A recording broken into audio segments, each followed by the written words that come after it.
ಶ್ರೀ ಗಣಪತಿ ಶಾರದಾ ಗುರುಭ್ಯೋ ನಮಃ. ಗೋರಕ್ಷ ಜಾಲಿಂದರ ಚರ್ಪಟಾಕ್ಷ ಅಡ್ಭಂಗ ಕಾನೀಫ ಮಚ್ಛೇಂದ್ರರಾಧ್ಯಾಹ ಚೌರಂಗಿ ರೇವಾಣಕ ಭರ್ತಿ ಸಂಜ್ಞ ಭೂಮ್ಯಾಂಬ ಭೂವರ್ ನವನಾಥ ಸಿದ್ಧಾಹ. ಶ್ರೋತೃಗಳಿಗೆ ಶ್ರೀ ದತ್ತ ಭಾಗವತದ 2ನೇ ಭಾಗ ಮಧ್ಯಮ ಕಾಂಡದ ಶ್ರೀ ನವನಾಥ ಕಥಾಸಾರದಲ್ಲಿ ದಾರಿಯಲ್ಲಿ ಗೋರಕ್ಷಕ ಹಾಗೂ ಮಾಣಿಕನ ಭೇಟಿ, ನಂತರ ಬದರಿಕೆಗೆ ಪ್ರಯಾಣ, ಅಲ್ಲಿಂದ ಚೌರಂಗಿಯೊಂದಿಗೆ ಕೌಂಡಿನ್ಯಪುರಕ್ಕೆ ಹೋಗಿ ಅಲ್ಲಿ ಶಶಾಂಗರನನ್ನು ಹರಸಿ ಮತ್ತೆ ಪ್ರಯಾಗಕ್ಕೆ ಆಗಮಿಸುವುದು, ಅಲ್ಲಿಂದ ತನ್ನ ಗುರುವಿನ ಶರೀರ ಶೋಧನೆಗಾಗಿ ಸ್ವರ್ಗದತ್ತ ಪಯಣ, ಅಲ್ಲಿ ವೀರಭದ್ರ ಹಾಗೂ ಗೋರಕ್ಷಕನ ಯುದ್ಧ, ಆ ಯುದ್ಧದಲ್ಲಿ ಗೋರಕ್ಷಕನಿಗೆ ಜಯ, ಅತ್ತ ಮಾಣಿಕನಾಥನಿಗೆ ಅಂದರೆ ಮಾಣಿಕನಾಥನಿಗೆ ಅಥವಾ ಅಡಭಂಗಿನಾಥನಿಗೆ ದನಾಥ ದೀಕ್ಷೆ ನೀಡಿದ್ದು, ತ್ರಿವಿಕ್ರಮನ ಮಗನಾದ ಧರ್ಮನಾಥನಿಗೆ ತಪಸ್ಸಿಗೆ ಕೋರಿಸಿ ನಂತರ ಅವನಿಗೆ ದೀಕ್ಷೆಯಿತ್ತು ನಾಥಪಂಥಿಯನ್ನಾಗಿ ಮಾಡಿದ್ದು ಎಂಬ 16ನೇ ಅಧ್ಯಾಯಕ್ಕೆ ಸ್ವಾಗತ. ಓಂ ದತ್ತಾಯ ನಮಃ. ಹಿಂದಿನ ಅಧ್ಯಾಯದಲ್ಲಿ ಹೇಳಿದಂತೆ ಇತ್ತ ಗೋರಕ್ಷಕನು ಪ್ರಯಾಗದಿಂದ ಹೊರಟ ಮೇಲೆ ತೀರ್ಥಾಟನೆ ಮಾಡುತ್ತಾ ಗೋದಾವರಿ ನದಿ ತೀರದ ಭಾಮಾ ನಗರಕ್ಕೆ ಹೋಗುವ ದಾರಿಯಲ್ಲಿ ಅವನಿಗೆ ಬಹಳವಾಗಿ ಹಸಿವೆ ಮತ್ತು ನೀರಡಿಕೆಯಾಗಲು ಆಕಸ್ಮಿಕವಾಗಿ ಅದೇ ಊರಿನ ರೈತನ ಮಗನಾದ ಮಾಣಿಕನೆಂಬ ಬಾಲಕನು ಅವನ ಕಣ್ಣಿಗೆ ಬೀಳುವನು. ಅವನು ಆಗ ತಾನೇ ತನ್ನ ಹೊಲದಲ್ಲಿ ಆರನ್ನು ಹೊಡೆದು ಅಂದರೆ ಗಳ ಹೊಡೆದು ತಾನು ತಂದ ರೊಟ್ಟಿಗಂಟನ್ನು ಬಿಚ್ಚಿ ಕೈ ತೊಳೆದುಕೊಂಡು ಊಟಕ್ಕೆಂದು ಕೂರುತ್ತಿದ್ದನು. ಅಷ್ಟರಲ್ಲಿ ಅಲ್ಲಿಗೆ ಆಗಮಿಸಿದ ಗೋರಕ್ಷಕನು ಆದೇಶ್ ಎನ್ನಲು ಮಾಣಿಕನು ಬಾಯಿಗೆ ಹಾಕುವ ತುತ್ತನ್ನು ಕೆಳಗಿರಿಸಿದನು. ಅಲ್ಲದೆ ಅವನು ಗೋರಕ್ಷಕನನ್ನು ಕುರಿತು ನಮಿಸುತ್ತಾ, ಮಹಾತ್ಮರೇ, ತಾವು ಯಾರು, ಎಲ್ಲಿಗೆ ಸಂಚರಿಸುವಿರಿ ಎಂದು ಕೇಳಲು ಗೋರಕ್ಷಕನು, ಮಹಾರಾಯ, ನಾನೊಬ್ಬ ತಪಸ್ವಿಯು, ಹಸಿವೆ ಮತ್ತು ನೀರಡಿಕೆಯಿಂದ ಹೊಟ್ಟೆ ಉರಿಯುತ್ತಲಿದೆ, ಮೊದಲು ನಿನ್ನಲ್ಲಿ ಇದ್ದುದನ್ನು ಭಿಕ್ಷೆ ಎಂದು ನೀಡು ಎಂದು ಕೇಳುವನು. ಅದಕ್ಕೆ ಅವನು ತಾನು ಊಟಕ್ಕೆಂದು ಬಡಿಸಿಕೊಂಡಿದ್ದನ್ನೇ ಅವನ ಮುಂದಿಟ್ಟು ತಾನು ತಂದ ನೀರಿನ ಬಿಂದಿಗೆಯನ್ನು ಸಹ ಅವನಿಗೆ ಕೊಟ್ಟು, ಮಹಾತ್ಮರೇ, ಕೈ ತೊಳೆದುಕೊಂಡು ಸಾವಧಾನವಾಗಿ ಊಟ ಮಾಡಿರೆಂದು ಹೇಳುವನು. ನಂತರ ಗೋರಕ್ಷಕನು ತನ್ನ ಕೈಕಾಲುಗಳನ್ನು ತೊಳೆದುಕೊಂಡು ಚೆನ್ನಾಗಿ ಊಟ ಮಾಡಿ ನೀರು ಕುಡಿದು ಎದ್ದನು. ನಂತರ ಮಾಣಿಕನನ್ನು ಕುರಿತು, ಹೇ ಮಾಣಿಕನೇ, ನಿನ್ನ ಊಟದಿಂದ ನಾನು ತೃಪ್ತಿಗೊಂಡವನಾಗಿದ್ದೇನೆ, ಈಗ ನಿನಗೆ ಏನು ಬೇಕೋ ವರವನ್ನು ಕೇಳಿಕೋ ಎನ್ನುವನು. ಅದಕ್ಕೆ ಮಾಣಿಕನು, ಮಹಾತ್ಮರೇ, ಇನ್ನು ನಿಮ್ಮ ಮಾರ್ಗವನ್ನು ಕ್ರಮಿಸಿರಿ ಎಂದು ನುಡಿಯಲು ಗೋರಕ್ಷಕನು ಅಷ್ಟಕ್ಕೆ ಬಿಡದೆ, ಎಲೋ ಬಾಲಕನೇ, ನೀನು ನನಗೆ ಊಟ ನೀಡಿ ತೃಪ್ತಿಪಡಿಸಿರುವೆ, ಆದ್ದರಿಂದ ನಿನಗೆ ಏನು ಬೇಕೋ ಕೇಳಿಕೋ, ಅದನ್ನು ಈಗಲೇ ಪೂರೈಸುವೆ ಎನ್ನುವನು. ಆಗ ಮತ್ತೆ ಮಾಣಿಕನು, ಮಹಾರಾಜರೇ, ನೀವೇ ಭಿಕ್ಷೆಗಾಗಿ ಲೋಕದಲ್ಲಿ ಸಂಚರಿಸುತ್ತಿರುವಿರಿ ಅಂದ ಮೇಲೆ ನನಗೇನು ಕೊಡುವಿರಿ, ಬೇಕಾದರೆ ನಿನಗೇನು ಬೇಕು ಎಂದು ಹೇಳಿ ಅದನ್ನು ಈಗಲೇ ಪೂರೈಸುವೆ ಎಂದು ಗಡುಸಾಗಿಯೇ ನುಡಿಯುವನು. ಅದಕ್ಕೆ ಗೋರಕ್ಷಕನು ಮನದಲ್ಲೇ ಈತನನ್ನು ಉದ್ಧರಿಸಬೇಕೆಂದು ಚಿಂತಿಸಿ ಮತ್ತೆ ಅವನನ್ನು ಕುರಿತು, ಹೇ ಬಾಲಕ, ಹಾಗಾದರೆ ನೀನು ನಿನ್ನ ಮನಸ್ಸಿನಲ್ಲಿ ಏನನ್ನು ಬಯಸುವೆಯೋ ಅದನ್ನು ಮಾಡಬೇಡ ಎಂದು ಕೇಳುವನು. ಅದಕ್ಕೆ ಆ ಬಾಲಕನು ಆಯಿತೆಂದು ಪ್ರಮಾಣ ಮಾಡಿ ಗೋರಕ್ಷಕನಿಗೆ ಮಾತು ಕೊಡುವನು. ನಂತರ ಗೋರಕ್ಷಕನು ಮಾಣಿಕನಿಂದ ಮಾತು ಪಡೆದು ಮುಂದೆ ಮಾರ್ಗಸ್ಥನಾಗುವನು. ಅತ್ತ ಸೂರ್ಯಾಸ್ತವಾಗಲು ಮಾಣಿಕನು 6 ಹೊಡೆದು ಎತ್ತುಗಳನ್ನು ಬಿಟ್ಟು ಆರಿನ ಅಂದರೆ ಗಳೆಯ ಸಾಮಾನುಗಳನ್ನು ತಲೆಯ ಮೇಲೆ ಹೊತ್ತುಕೊಂಡು ಇನ್ನೇನು ಮನೆಗೆ ಹೋಗಬೇಕೆಂದು ಆಲೋಚಿಸುವನು. ಆಗ ಗೋರಕ್ಷಕನ ಮಾತು ನೆನಪಾಗುವುದು. ಮನಕ್ಕೆ ತೋಚಿದ್ದನ್ನು ಮಾಡಬಾರದು ಎಂದು ನೆನಪಾಗಿ ಆರಿನ ಸಾಮಾನುಗಳನ್ನು ಹೊತ್ತುಕೊಂಡು ಅಲ್ಲಿಯೇ ನಿಲ್ಲುವನು. ಸಮಯ ಉರುಳ ಹತ್ತಿತು, ದಿನಗಳು ಕಳೆಯ ಹತ್ತಿದವು, ಮನವು ತಂತಾನೆಯಾಗಿ ಭಗವಂತನ ನಾಮವನ್ನು ಉಚ್ಚರಿಸ ಹತ್ತಿತು. ಮಾಣಿಕನಿಗೆ ಗಾಳಿಯೇ ಅನ್ನ, ನೀರು ಎಲ್ಲವೂ ಆಗುತ್ತದೆ. ಅವನ ಮೈಮೇಲಿನ ಮಾಂಸವು ಅಟ್ಟಿಸಿ ಎಲುಬು ತೊಗಲು ಮಾತ್ರ ಉಳಿದುಕೊಂಡವು. ಇತ್ತ ಗೋರಕ್ಷಕನು ಚೌರಂಗಿನಾಥನನ್ನು ನೋಡಲು ಬದರಿಗೆ ಬಂದನು. ಅಲ್ಲಿರುವ ಶಿವನನ್ನು ವಂದಿಸಿ ಚೌರಂಗಿನಾಥನು ತಪಸ್ಸಿಗೆ ಕುಳಿತ ಗವಿಯನ್ನು ಶೋಧಿಸಲು ಅವನ ಮೇಲೆ ಹುತ್ತವು ಬೆಳೆದಿದ್ದುದು ಕಂಡು ಬಂದಿತು. ಅದರೊಳಗಿಂದ ಗೋರಕ್ಷಕನು ಹೇಳಿದ ರಾಮನಾಮ ಮಂತ್ರವ ಪಠಣವನ್ನು ಆಲಿಸಿದ ಗೋರಕ್ಷಕನು ಆ ಗವಿಯ ಕಲ್ಲನ್ನು ಸರಿಸಿ ಹುತ್ತದ ಮಣ್ಣನ್ನು ಬದಿಗೆ ಮಾಡಿ ಒಳಗಿರುವ ಚೌರಂಗಿ ಅಥವಾ ಕೃಷ್ಣಾಗರ ಬಾಲಕನನ್ನು ಕೈ ಹಿಡಿದು ತಾನೇ ಗೋರಕ್ಷಕನೆಂದು ಗುರುತು ಹೇಳಿ ಹೊರಗೆ ಕರೆದುಕೊಂಡು ಬಂದನು. ಅಷ್ಟರಲ್ಲಿ ಬಾಲಕನ ಘೋರ ತಪಸ್ಸಿನಿಂದಾಗಿ ಅವನಿಗೆ ಕೈಕಾಲುಗಳು ಚಿಗಿತು. ಅವನೀಗ ವಿಕಲಾಂಗದಿಂದ ಸಕಲಾಂಗಿಯಾಗಿದ್ದನು.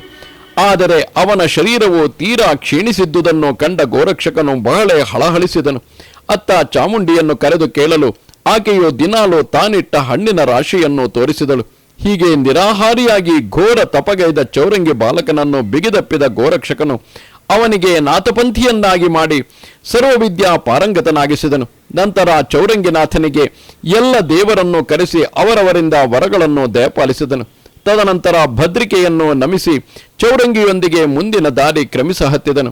ಲಘುಬಗೆಯಿಂದ ಹೊರಟ ಅವರು ವೈದರ್ಭ ಅಂದರೆ ವಿದರ್ಭ ದೇಶಕ್ಕೆ ಬಂದು ಅಲ್ಲಿರುವ ಅವನ ತಂದೆಯ ರಾಜಧಾನಿ ಅಂದರೆ ಶಶಾಂಕರನ ರಾಜಧಾನಿಯಾದ ಕೌಂಡಿನ್ಯಪುರವನ್ನು ತೋರಿಸಿದನು. ಅಲ್ಲದೆ ಗೋರಕ್ಷಕನು ಚೌರಂಗಿಗೆ ಅವನ ವೃತ್ತಾಂತವನ್ನು ಹೇಳಿ ಅಲ್ಲಿ ತನ್ನ ಪರಾಕ್ರಮವನ್ನು ತೋರಿಸಲು ಆದೇಶಿಸುವನು. ಚೌರಂಗಿಯು ತಡಮಾಡದೆ ತನ್ನ ಜೋಳಿಗೆಯಿಂದ ಭಸ್ಮವನ್ನು ಹೊರತೆಗೆದು ವಾತಾಸ್ತ್ರ ಮಂತ್ರದಿಂದ ಅಭಿಮಂತ್ರಿಸಿ ಅದನ್ನು ರಾಜನ ತೋಟದತ್ತ ಎಸೆಯಲು ಅಲ್ಲಿರುವ 1600 ಜನ ಆಕಾಶಕ್ಕೆ ಹಾರುವರು.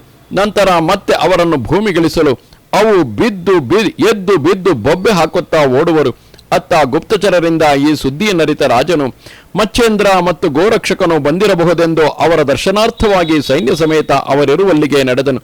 ಆಗ ಚೌರಂಗಿನಾಥನು ಮತ್ತೆ ಅದೇ ಅಸ್ತ್ರವನ್ನು ಪ್ರಯೋಗಿಸಲು ರಾಜ ಸಹಿತವಾಗಿ ಸೈನ್ಯವು ಆಕಾಶಕ್ಕೆ ಹಾರುವುದು. ಆಗ ರಾಜನು, ನಾಥ, ಶರಣಾಗಿ ಬಂದಿದ್ದೇನೆ, ಕಾಪಾಡೆನ್ನಲು ಗುರುವಿನ ಆಜ್ಞೆಯ ಮೇರೆಗೆ ಚೌರಂಗಿಯು ಅವರನ್ನು ಮತ್ತೆ ಕೆಳಗಿಳಿಸುವನು. ಶಶಾಂಕರನು ಶರಣಾಗಿ ಬರಲು ಗೋರಕ್ಷಕನು ಚೌರಂಗಿಯನ್ನು ಕರೆದು ನಿನ್ನ ತಂದೆಗೆ ನಮಿಸೆನ್ನಲು ಅವನು ಹಾಗೆಯೇ ಮಾಡುವನು. ಗೋರಕ್ಷಕನು ಶಶಾಂಕರನನ್ನು ಕುರಿತು ಅವನ ಹೆಂಡತಿ ಅಂದರೆ ಚೌರಂಗಿಯ ಮಲತಾಯಿ ತಂದಿಟ್ಟ ದುರಂತದ ಕಥೆಯೆಲ್ಲವನ್ನು ಸಾಂಗವಾಗಿ ವಿವರಿಸಿ ಹೇಳಿದನು. ಆಗ ಶಶಾಂಕರನು ಹೆಂಡತಿಯ ಮೇಲೆ ಕೋಪೋದ್ರಿಕ್ತನಾಗಲು ಗೋರಕ್ಷಕನು ಅವನಿಗೆ ಸಮಾಧಾನ ಮಾಡಿ ಎಲ್ಲರೂ ಅರಮನೆಯತ್ತ ಬರುವರು. ರಾಜನು ಆ ದುಷ್ಟ ಹೆಂಡತಿಯನ್ನು ತವರಿಗೆ ಅಟ್ಟಿದನು. ಇತ್ತ ಗೋರಕ್ಷಕನು ರಾಜನನ್ನು ತರುಣನನ್ನಾಗಿ ಮಾಡಿದನು. ಅಲ್ಲಿಂದ ರಾಜನಿಗೆ ಸಮಾಧಾನವನ್ನು ಹೇಳುತ್ತಾ ನಿನ್ನ ವಂಶೋದ್ಧಾರಕ್ಕಾಗಿ ಮತ್ತೊಬ್ಬ ಹೆಂಡತಿಯನ್ನು ಮದುವೆಯಾಗೆಂದು ಹೇಳಿ ಚೌರಂಗಿಯೊಂದಿಗೆ ಅಲ್ಲಿಂದ ಹೊರಟು ಪ್ರಯಾಗಕ್ಕೆ ಬಂದು ತಲುಪಿದನು. ಈ ಹಿಂದೆ ಪ್ರಯಾಗದಲ್ಲಿರುವ ಶಿವದೇವಾಲಯದಲ್ಲಿನ ಮಚ್ಚೇಂದ್ರನ ಶರೀರವನ್ನು ಪೂಜಾರನಿಗೆ ಕಾಯುವಂತೆ ಹೇಳಿದ ಗೋರಕ್ಷಕನು ತೀರ್ಥಾಟನೆಗೆ ಹೋಗಿದ್ದನು. ಮತ್ತೆ ಮರಳಿ ಬಂದು ಆಕೆಯನ್ನು ಕೇಳಲು ಆಕೆಯು ಥರಥರನೆ ನಡುಗುತ್ತಾ, ಮಹಾರಾಜ, ರಾಣಿಯಾದ ರೇವತಿಯು ನನಗೆ ಮರಣ ಭಯ ಉಂಟು ಮಾಡಲು ನಾನು ಆ ವಿಷಯವನ್ನು ರಾಣಿಗೆ ಮಾತ್ರ ಹೇಳಿದ್ದೇನೆನ್ನಲು ಗೋರಕ್ಷಕನು ಆ ಗವಿಯ ಬಾಗಿಲನ್ನು ತೆರೆದು ನೋಡಲು ಅಲ್ಲಿ ಗುರುವಿನ ಶರೀರವನ್ನು ಕಾಣದೆ ಗಾಬರಿಯಾಗುವನು. ಆಗ ಅವನನ್ನು ಸಮಾಧಾನ ಹೇಳಿದ ಆ ಪೂಜಾರಣಿಯು ಭರಭರನೆ ರಾಣಿಯ ಹತ್ತಿರ ಬಂದು, ಅಮ್ಮ, ನಾನು ನಿಮಗೆ ಹೇಳಿದಂತೆ ಇಂದಿಗೆ 12 ವರ್ಷ ಮುಗಿಯುತ್ತಾ ಬಂತು, ಅಲ್ಲದೆ ಮುಂದೆ ಹೇಗೆ ಎಂದು ಕೇಳಲು ಬಂದೆ ಎನ್ನುವಳು. ಅದಕ್ಕೆ ರೇವತಿ ರಾಣಿಯು ಆಕೆಯನ್ನು ಏಕಾಂತಕ್ಕೆ ಕರೆದುಕೊಂಡು ಹೋಗಿ ನಡೆದ ಘಟನೆಯನ್ನೆಲ್ಲ ವಿವರವಾಗಿ ಹೇಳಿ ನೀನೀಗ ನಿಶ್ಚಿಂತಳಾಗು ಎಂದು ಅಲ್ಲಿಂದ ಕಳುಹಿಸಿಕೊಡುವಳು. ಇತ್ತ ಪೂಜಾರಣಿಯು ತನ್ನ ಪ್ರಾರಬ್ಧವಿದ್ದಂತಾಗಲಿ ಎಂದು ಬಗೆದು ಇದ್ದದ್ದು ಇದ್ದ ಹಾಗೆ ಗೋರಕ್ಷಕನಿಗೆ ವಿವರಿಸುವಳು. ಆಗ ಗೋರಕ್ಷಕನು ಚಿಂತಾಕ್ರಾಂತನಾಗುವನು. ಗುರು ಶರೀರಕ್ಕಾಗಿ ಚಿಂತಿಸ ಹತ್ತಿದನು. ಇನ್ನು ರೇವತಿಗೆ ಶಾಪ ಕೊಡುವುದೆಂದರೆ ಆಕೆಯು ತಾಯಿ ಸಮಾನಳೆಂದು ಯೋಚಿಸಿ ಕೊನೆಗೊಂದು ನಿರ್ಧಾರಕ್ಕೆ ಬರುವನು. ಅತ್ತ ಚೌರಂಗಿಯನ್ನು ಕರೆದು, ವತ್ಸ, ನಾನೀಗ ಶರೀರವನ್ನು ಇದೇ ಗವಿಯಲ್ಲಿಟ್ಟು ಸ್ವ ಆತ್ಮದಿಂದ ಸೂಕ್ಷ್ಮ ರೂಪ ಧರಿಸಿ ಗುರುವಿನ ಶರೀರ ಶೋಧನೆಗಾಗಿ ಹೋಗುವೆನು. ಏಕೆಂದರೆ ನನ್ನ ಗುರುವು ಚಿರಂಜೀವಿಯಾಗಿರುವನು. ಹಾಗಾಗಿ ಅವನ ಶರೀರಕ್ಕೆ ಎಂದೂ ನಾಶವಿಲ್ಲ. ಆದ್ದರಿಂದ ನಾನು ಹಿಂದಿರುಗಿ ಬರುವವರೆಗೂ ನನ್ನ ಶರೀರವನ್ನು ರಕ್ಷಿಸುವವನಾಗು ಎಂದು ಹೇಳಿ ತಾನು ಅದೇ ಗುಹೆಯನ್ನು ಹೊಕ್ಕು ತನ್ನ ಶರೀರದಿಂದ ಬೇರ್ಪಟ್ಟವನಾಗಿ 3 ಲೋಕದಲ್ಲಿ ಗುರುವಿನ ಶರೀರ ಶೋಧನೆಗಾಗಿ ನಡೆದನು. ಎಲ್ಲ ಲೋಕಗಳನ್ನು ಸಂಚರಿಸಿ ಗುರು ಶರೀರ ಶೋಧನೆ ಮಾಡಿದನು. ನಂತರ ಸ್ವರ್ಗಕ್ಕೆ ಹೋಗಿ ಸಂಚರಿಸ ಹತ್ತಿದನು. ಅಲ್ಲಿ ಶಿವಗಣದ ಚಾಮುಂಡಾ ಸಮುದಾಯದಲ್ಲಿ ತನ್ನ ಗುರುವಿನ ಶರೀರದ ಛಿದ್ರವಾದ ಭಾಗಗಳು ಕಾಣುವುದು. ಅತ್ತ ಅದೇ ಸಮಯಕ್ಕೆ ಅಲ್ಲಿಗೆ ಆಗಮಿಸಿದ ವೀರಭದ್ರನು ಶಿವಗಣವನ್ನು ಕುರಿತು ಮಚ್ಚೇಂದ್ರನ ಶರೀರವನ್ನು ಸಾವಧಾನವಾಗಿ ರಕ್ಷಿಸಿರಿ, ಏಕೆಂದರೆ ಅವನ ಶಿಷ್ಯನಾದ ಗೋರಕ್ಷಕನು ಯಾವಾಗ ಯಾವ ರೂಪದಿಂದ ಇಲ್ಲಿಗೆ ಬರುವನೋ ತಿಳಿಯದಾಗಿದೆ ಎಂದು ಹೇಳಲು ಅತ್ತ ಗೋರಕ್ಷಕನು ಆ ಶಬ್ದಗಳನ್ನು ಆಲಿಸುವನು. ತಕ್ಷಣವೇ ಅವನು ಅಲ್ಲಿಂದ ಹೊರಟು ತನ್ನ ಶರೀರದಲ್ಲಿ ಬಂದು ಸೇರಿ ಚೌರಂಗಿಯೊಂದಿಗೆ ನಡೆದ ಸಂಗತಿಯನ್ನು ಹೇಳಿದನು. ನಂತರ ಇಬ್ಬರು ಕೂಡಿಕೊಂಡು ತತ್ಕ್ಷಣವೇ ಮಚ್ಚೇಂದ್ರನ ಶರೀರವಿರುವಲ್ಲಿ ಪ್ರಕಟರಾಗುವರು. ಅಲ್ಲಿ ಶಿವಗಣಗಳೊಂದಿಗೆ ಯುದ್ಧಕ್ಕೆ ಸನ್ನದ್ಧರಾದ ಗೋರಕ್ಷಕನು ತನ್ನ ಜೋಳಿಗೆಯಿಂದ ಭಸ್ಮವನ್ನು ತೆಗೆದು ಪರ್ವತಾಸ್ತ್ರದಿಂದ ಆಕಾಶಕ್ಕೆ ಎಸೆಯಲು ಸೂರ್ಯನ ಮಾರ್ಗವು ಕಟ್ಟಾಗಲು ಅವನು ಇದೆಲ್ಲವೂ ಗೋರಕ್ಷಕನ ಕೃತ್ಯವೆಂದರಿತು ಗೋರಕ್ಷಕನಲ್ಲಿಗೆ ಬರುವನು. ಅಲ್ಲಿರುವ ಗೋರಕ್ಷಕನನ್ನು ಕುರಿತು ಕಾರಣವೇನೆಂದು ಕೇಳಲು ಗೋರಕ್ಷಕನು ನಡೆದ ವೃತ್ತಾಂತವನ್ನು ಹೇಳುವನು. ಆದರೆ ಅತ್ತ ಸೂರ್ಯನ ಮಾತಿಗೂ ಸಮ್ಮತಿಸಿದ ವೀರಭದ್ರನು ತನ್ನ ಹಳೆಯ ಸೇಡು ತೀರಿಸಿಕೊಳ್ಳಲೆಂದು ಅಷ್ಟ ಭೈರವರು ಸಮಸ್ತ ಶಿವಗಣದೊಂದಿಗೆ ಯುದ್ಧವನ್ನೇ ಸಾರುವನು.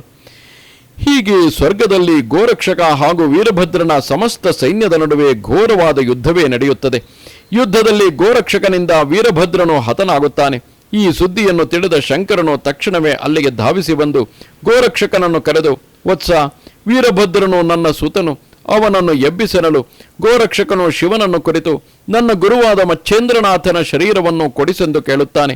ಅದಕ್ಕೆ ಶಿವನು ಒಪ್ಪಲು ಗೋರಕ್ಷಕನು ಸಂಜೀವಿನಿ ಅಸ್ತ್ರದಿಂದ ವೀರಭದ್ರನನ್ನು ಎಬ್ಬಿಸುತ್ತಾನೆ.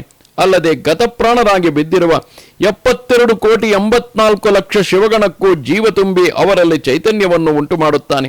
ಆಗ ಶಿವನು ಗೋರಕ್ಷಕನನ್ನು ಅಪ್ಪಿಕೊಂಡು ವೀರಭದ್ರನನ್ನು ಕರೆದು ಪರಸ್ಪರ ಸ್ನೇಹವನ್ನುಂಟು ಮಾಡಿಸಿ ಮಚ್ಚೇಂದ್ರನ ದೇಹವನ್ನು ಗೋರಕ್ಷಕನಿಗೆ ಒಪ್ಪಿಸಿ ಅವನನ್ನು ಹರಸಿ ಭೂಲೋಕಕ್ಕೆ ಕಳುಹಿಸುತ್ತಾನೆ. ಇತ್ತ ಗುರುದೇಹವನ್ನು ಒಂದು ಮಾಡಿ ಆ ಶವವನ್ನು ಕೌಂಡಿನ್ಯಪುರದ ಶಿವದೇವಾಲಯದ ಅದೇ ತಳಮನೆಯ ಗವಿಯಲ್ಲಿಟ್ಟ ಗೋರಕ್ಷಕನು ಅದನ್ನು ಒಳ್ಳೆಯ ರೀತಿಯಿಂದ ರಕ್ಷಿಸಹತ್ತಿದನು. ಹೀಗಿರಲು ಎಂದಿನಂತೆ ರಾಜ ತ್ರಿವಿಕ್ರಮನು, ಅಂದರೆ ಮಚ್ಚೇಂದ್ರನಾಥನ ಆತ್ಮವು ಪ್ರವೇಶ ಮಾಡಿದ್ದ ಆ ರಾಜನು ಶಿವದೇವಾಲಯಕ್ಕೆ ಹೋಗಲು ಅಲ್ಲಿ ಗೋರಕ್ಷಕನನ್ನು ಕಂಡು ಅಪ್ಪಿಕೊಂಡು ಅವನನ್ನು ಕುರಿತು ಶೀಘ್ರದಲ್ಲೇ ನನ್ನ ಸ್ವಶರೀರವನ್ನು ಬಂದು ಸೇರುವುದಾಗಿ ಹೇಳಿ ಹೋಗುವನು. ಹಾಗೆಯೇ ರಾಜವಾಡೆಗೆ ಬಂದ ತ್ರಿವಿಕ್ರಮ ರಾಜನು ತನ್ನ ರಾಜ್ಯವನ್ನು ತನ್ನ ಮಗನಾದ ಧರ್ಮನಾಥನಿಗೆ ಒಪ್ಪಿಸಿದನು. ಮುಂದೆ ಕೆಲವೇ ದಿನಗಳಲ್ಲಿ ತಾನು ತನ್ನ ಸ್ವಶರೀರದಲ್ಲಿ ಬಂದು ಸೇರಲು ಅತ್ತ ರಾಜ ತ್ರಿವಿಕ್ರಮನ ಶರೀರವು ಬಿದ್ದು ಹೋಗುವುದು. ನಂತರ ತ್ರಿವಿಕ್ರಮನ ಶರೀರಕ್ಕೆ ಅಂತ್ಯ ಸಂಸ್ಕಾರವು ನೆರವೇರುವುದು. ಆದರೆ ತಂದೆಯ ಸಾವಿನಿಂದಾಗಿ ಮಗನಾದ ಧರ್ಮನಾಥನು ಬಹಳ ದುಃಖಿತನಾಗಿ ಅನ್ನ ನೀರನ್ನು ಬಿಟ್ಟು ಪ್ರಾಣವನ್ನು ನೀಗಲು ಸಿದ್ಧನಾದನು. ಹೀಗಿರಲು ರೇವತಿಯು ಮಗನನ್ನು ಏಕಾಂತಕ್ಕೆ ಕರೆದೊಯ್ದು ಅವನ ಜನ್ಮವೃತ್ತಾಂತವೆಲ್ಲವನ್ನು ಇದ್ದದ್ದು ಇದ್ದ ಹಾಗೆ ಹೇಳಲು ಆಗ ಧರ್ಮನಾಥನು ಶಾಂತನಾಗುವನು. ಕೂಡಲೇ ತಾನೇ ಶಿವಾಲಯಕ್ಕೆ ಬಂದು ಮಚ್ಚೇಂದ್ರನ ಪಾದಗಳಿಗೆ ಮನಮುಟ್ಟಿ ನಮಸ್ಕರಿಸಿ ಗೋರಕ್ಷ ಚೌರಂಗಿ ಸಮೇತವಾಗಿ ಅವರನ್ನು ಅರಮನೆಗೆ ಕರೆದುಕೊಂಡು ಬಂದು ಅವರ ಸೇವೆಯಲ್ಲಿ ತಲ್ಲೀನನಾದನು. ಮುಂದೆ ಮಚ್ಚೇಂದ್ರನಾಥ, ಗೋರಕ್ಷಕನಾಥ ಹಾಗೂ ಚೌರಂಗಿನಾಥನು ಕೂಡಿ ಮೂವರು ತೀರ್ಥಾಟನೆಗೆ ಹೊರಡಲು ಸಿದ್ಧರಾದದ್ದನ್ನು ತಿಳಿದ ಧರ್ಮನಾಥನು ತಾನು ತೀರ್ಥಾಟನೆಗೆ ಬರುವೆನೆಂದು ಹೇಳಿ ದುಃಖಿಸ ಹತ್ತಿದನು. ಅವನ ದುಃಖವನ್ನು ಕಂಡ ಮಚ್ಚೇಂದ್ರನಾಥನು, ವತ್ಸ, ನಾನು 12 ವರ್ಷದ ನಂತರ ಮತ್ತೆ ಮರಳಿ ಬರುವೆ. ಅಲ್ಲದೆ ಆಗ ನಿನಗೆ ಗೋರಕ್ಷನಿಂದ ದೀಕ್ಷೆ ಕೊಡಿಸಿ ನಂತರ ನಮ್ಮೊಂದಿಗೆ ಕರೆದೊಯ್ಯುವೆವು. ಹಾಗೂ ಅಲ್ಲಿಯವರೆಗೆ ನೀನು ರಾಜವೈಭವವನ್ನು ಭೋಗಿಸುತ್ತಾ ನಿನ್ನ ತಾಯಿಯಾದ ರೇವತಿಯ ಸೇವೆಯನ್ನು ಮಾಡುವವನಾಗು ಎಂದು ಹೇಳಿ ನಂತರ ಆ ಮೂವರು ತೀರ್ಥಾಟನೆಗಾಗಿ ಮಾರ್ಗ ಕ್ರಮಿಸ ಹತ್ತಿದರು. ಹೀಗಿರಲು ಆ ಮೂವರು ತೀರ್ಥ ಸಂಚಾರ ಮಾಡುತ್ತಾ ಗೋದಾವರಿ ನದಿ ತೀರದಲ್ಲಿರುವ ಭಾಮನಗರಕ್ಕೆ ಬರುವರು. ಆ ಗ್ರಾಮದ ಹೆಸರನ್ನು ಕೇಳಿದಾಕ್ಷಣವೇ ಗೋರಕ್ಷಕನಿಗೆ ಮಾಣಿಕನೆಂಬ ಒಕ್ಕಲಿಗನ ನೆನಪಾಗಿ ಮಚ್ಚೇಂದ್ರ, ಗೋರಕ್ಷ ಮತ್ತು ಚೌರಂಗಿನಾಥರು ಅವನ ಹೊಲದತ್ತ ಹೋಗಿ ನೋಡಲು ಆ ಮಾಣಿಕನು 12 ವರ್ಷದಿಂದ ತಲೆಯ ಮೇಲೆ ಆರಿನ ಗಳಿನ ಸಾಮಾನುಗಳನ್ನು ಹೊತ್ತುಕೊಂಡು ರಾಮನಾಮ ನುಡಿಯುತ್ತಾ ಹಾಗೆಯೇ ನಿಂತಿರುವನು. ಅವನ ತಲೆ ಕೂದಲುಗಳು ಬೆಳೆದು ನೆಲದೊಳಕ್ಕೆ ಇಳಿದಿವೆ, ಉಗುರುಗಳು ಬೆಳೆದು ಸುತ್ತುಗಟ್ಟಿವೆ, ಮೈಮೇಲಿನ ಮಾಂಸವೆಲ್ಲವೂ ಕರಗಿ ಕೇವಲ ಅಸ್ಥಿಪಂಜರ ಮತ್ತು ಚರ್ಮ ಮಾತ್ರ ಉಳಿದಿದೆ. ಅಂಥ ಸ್ಥಿತಿಯನ್ನು ಕಂಡ ಆ ಮೂವರು ಅವನನ್ನು ಎಚ್ಚರಿಸಲು ಹೋದಾಗ ಅವನು ಆ ಮೂವರ ಮಾತಿಗೆಲ್ಲವೂ ವಿರುದ್ಧ ಮಾತನಾಡುತ್ತಾ ನಿಮ್ಮ ಹಾದಿಗೆ ನೀವು ತೆರಳಿ ಎಂದು ಹೇಳುವನು. ಆಗ ಗೋರಕ್ಷಕನು ಅವರೀರ್ವರನ್ನು ಪಕ್ಕದ ಗಿಡದ ನೆರಳಿನಲ್ಲಿ ಕೂರಲು ಹೇಳಿ ತಾನೊಬ್ಬನೇ ಮಾಣಿಕನ ಹತ್ತಿರ ಹೋಗಿ, ಹೇ ಮಹಾತ್ಮನೇ, ಮಹಾನುಭಾವನಾದ ನಿಮ್ಮನ್ನು ನಾನು ಗುರು ಮಾಡಿಕೊಳ್ಳಲು ಬಂದಿದ್ದೇನೆ, ದಯವಿಟ್ಟು ಕೃಪೆ ಮಾಡಿರಿ ಎನ್ನಲು ಆಗ ಮಾಣಿಕನು ಗೋರಕ್ಷಕನನ್ನು ಕುರಿತು, ಎಲೋ, ನೋಡಲು ಚೆನ್ನಾಗಿ ಬೆಳೆದಿದ್ದೀಯ, ನಿನಗೆ ಚಿಕ್ಕವನಾದ ನಾನು ಗುರುವಾಗಬೇಕೆ? ಬೇಕಾದರೆ ನೀನೇ ನನಗೆ ಗುರುವಾಗೆಂದು ತನ್ನ ಕಿವಿಯನ್ನು ಗೋರಕ್ಷಕನ ಬಾಯಿಯ ಹತ್ತಿರ ತರುವನು. ಸಮಯ ಸಾಧಿಸಿ ಗೋರಕ್ಷಕನು ಅವನ ಕಿವಿಯಲ್ಲಿ ಸುಜ್ಞಾನ ಮಂತ್ರವನ್ನು ಓದಿದನು. ಆಗ ಮಾಣಿಕನು ಪರಮಜ್ಞಾನಿಯಾಗಿ ಗೋರಕ್ಷಕನ ಕಾಲಿಗೆರಗಿದನು. ಬಳಿಕ ಅವನನ್ನು ಮಚ್ಚೇಂದ್ರನಲ್ಲಿಗೆ ಕರೆದುಕೊಂಡು ಬಂದನು. ಆಗ ನಂತರ ಗೋರಕ್ಷಕನು ಅವನಿಗೆ ಅಡ್ಭಂಗನೆಂದು ಕರೆದು ಎಲ್ಲ ವಿದ್ಯೆಗಳನ್ನು ಕಲಿಸಿದನು. ಇದಾದ ನಂತರ ಆ ನಾಲ್ವರು ತೀರ್ಥಾಟನೆಯನ್ನು ಮಾಡುತ್ತಾ 12 ವರ್ಷದ ನಂತರ ಮತ್ತೆ ಪ್ರಯಾಗಕ್ಕೆ ಬಂದು ತಲುಪುವರು. ಇತ್ತ ಅದೇ ಸಮಯಕ್ಕೆ ಧರ್ಮನಾಥನಿಗೆ ಪುಣ್ಯಕರನಾದ ಮಗನೊಬ್ಬನು ಜನಿಸುವನು. ಅವನಿಗೆ ತ್ರಿವಿಕ್ರಮ ಎಂಬ ಹೆಸರಿನಿಂದ ಕರೆಯಲ್ಪಡುವರು. ಅತ್ತ ಮಚ್ಚೇಂದ್ರ, ಗೋರಕ್ಷ, ಚೌರಂಗಿ ಹಾಗೂ ಅಡ್ಭಂಗಿಯು ಬಂದದ್ದನ್ನು ಅರಿತ ಧರ್ಮನಾಥನು ಅವರನ್ನು ಎದುರು ಹೋಗಿ ತಾನೇ ಪಲ್ಲಕ್ಕಿಯಲ್ಲಿ ಕೂರಿಸಿಕೊಂಡು ಅರಮನೆಗೆ ಕರೆತರುವನು. ನಂತರ ಮಚ್ಚೇಂದ್ರನು ತ್ರಿವಿಕ್ರಮನಿಗೆ ಪಟ್ಟಗಟ್ಟಿ ಗೋರಕ್ಷಕನಿಂದ ಅವನಿಗೆ ನಾಥದೀಕ್ಷೆಯನ್ನು ಕೊಡಿಸಿದನು. ಅಲ್ಲದೆ ಅವನಿಗೆ ಸರ್ವ ವಿದ್ಯೆಗಳನ್ನು ಪ್ರದಾನ ಮಾಡಿ ಅಲ್ಲಿಂದ ಹೊರಟ ಆ 5 ತೀರ್ಥಾಟನೆಗಾಗಿ ನಡೆದರು. ಹೀಗೆಯೇ ಸಂಚರಿಸುತ್ತಾ ಬದರಿಕಾಶ್ರಮಕ್ಕೆ ಬಂದು ಅಲ್ಲಿಯ ಉಮಾಮಹೇಶ್ವರನಿಗೆ ನಮಿಸಿ ಧರ್ಮನಾಥನಿಗೆ ತಪಸ್ಸಿಗಾಗಿ ಕೊಳ್ಳಿರಿಸಿ ಮತ್ತೆ 12 ವರ್ಷಗಳ ನಂತರ ಬರುವುದಾಗಿ ವಚನ ಕೊಟ್ಟು ಆ 4 ತೀರ್ಥಾಟನೆಗಾಗಿ ಮಾರ್ಗ ಕ್ರಮಿಸ ಹತ್ತಿದರು. ಮುಂದೆ 12 ವರ್ಷದ ನಂತರ ಮತ್ತೆ ಬದರಿಕಾಶ್ರಮಕ್ಕೆ ಬಂದು ಧರ್ಮನಾಥನನ್ನು ತಪಸ್ಸಿನಿಂದ ಎಚ್ಚರಗೊಳ್ಳುವಂತೆ ಮಾಡಿ ಅಲ್ಲೊಂದು ಉತ್ಸವವನ್ನು ಮಾಡುವರು. ಈ ಕುರಿತು ಗೋರಕ್ಷಕನು ತನ್ನ ಕಿಮಯಾಗಿರಿ ಗ್ರಂಥದಲ್ಲಿ ಬರೆದಿರುವನೆಂದು ನವನಾಥ ಭಕ್ತಿಸಾರ ಗ್ರಂಥದಿಂದ ತಿಳಿದು ಬರುತ್ತದೆ. ತದನಂತರ ಆ 5 ಮತ್ತೆ ತೀರ್ಥಾಟನೆಗಾಗಿ ಭೂತಲದಲ್ಲಿ ಸಂಚರಿಸ ಹತ್ತಿದರು ಎಂಬಲ್ಲಿಗೆ ಆ ಅಧ್ಯಾಯವು ಸಮಾಪ್ತಿಯಾಗುತ್ತದೆ. ಅವಧೂತ ಚಿಂತನ ಶ್ರೀ ಗುರುದೇವ ದತ್ತ. ನಮಸ್ತೆ ಶಾರದೆ ದೇವಿ ಕಾಶ್ಮೀರ ಪುರವಾಸಿನಿ ತ್ವಾಮಹಂ ಪ್ರಾರ್ಥಯೇ ನಿತ್ಯಂ ವಿದ್ಯಾದಾನಂಚ ದೇಹಿಮೆ. ನಮಸ್ಕಾರ.